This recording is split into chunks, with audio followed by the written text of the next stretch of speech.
I'm Liam. I'm Wayne, You're listening to In Film We Trust YouTube. a place where we post clips from our recent episode. All links down below in the description.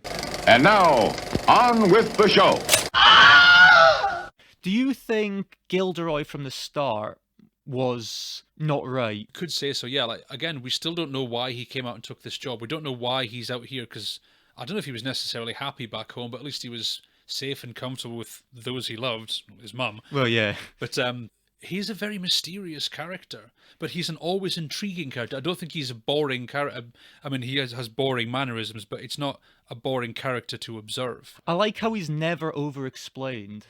No, he is no. There's pretty much no explanation at all in him. He doesn't even have that much dialogue. You could maybe fit all of his dialogue on pretty much a page. The only time he really talks a lot is when he does his kind of angry ranting about the flight reimbursement, I think.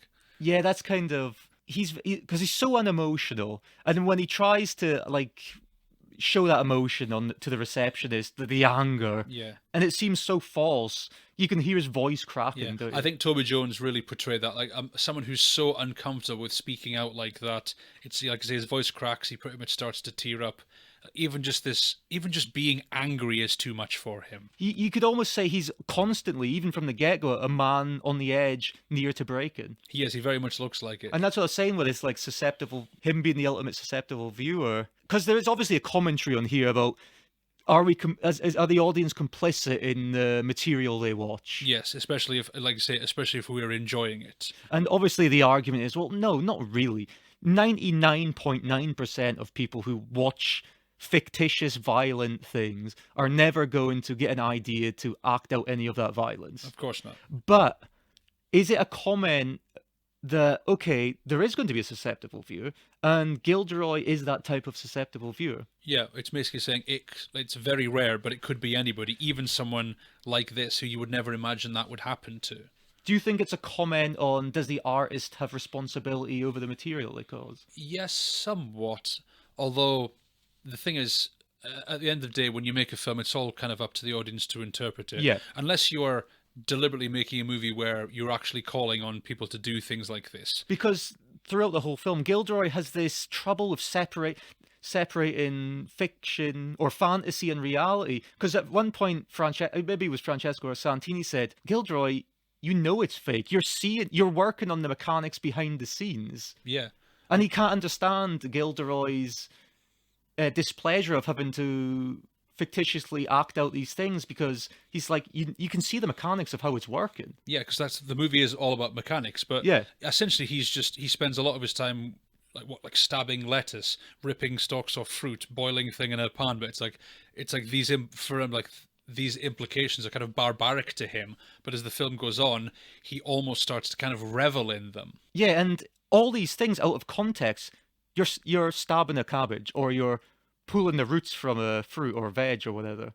There's not very much. It's not really violent until you splice it with footage. Yeah, because this stuff, if you just leave it on its own, this is someone wasting food. Yeah, pretty much. But until you couple it with the imagery, then it doesn't really have an impact. And there is always a shot of some rotten veg and a fresh one thrown in with it. Yeah. There's a bit where there's a big box and it's just all this rotten food, and then a fresh lettuce gets thrown on top. And you think, I was wondering at one point, is wasting food a theme in this movie? Because they do waste a lot of food.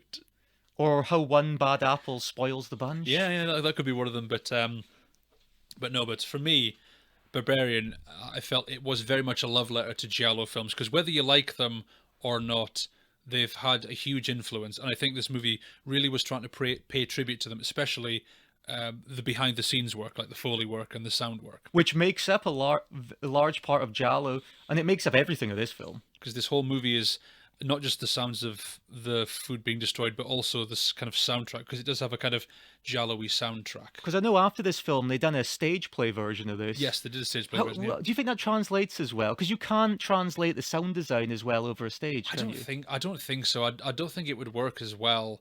I mean, maybe they had speakers on the stage that would play the music out, but I don't know. Something about this just works better as a movie, I think. Did you not think the soundtrack to this was brilliant? It was brilliant. Yeah, it was very, again, discomforting is the word I keep coming back to. By a band called Broadcast.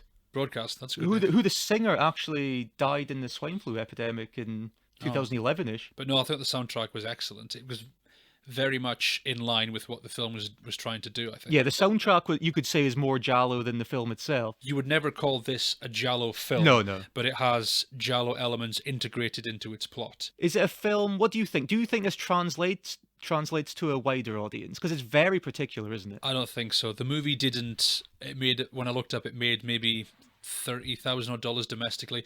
This is a film that would be very hard to market to a mainstream audience, to a widespread audience. Yeah, you could say this film itself is more particular than an actual Giallo film from the 70s. Yeah, it's the kind of film where I'd watch it and I'd think, I really like it, and I know other people who really like it, yeah. but I couldn't recommend it to everybody.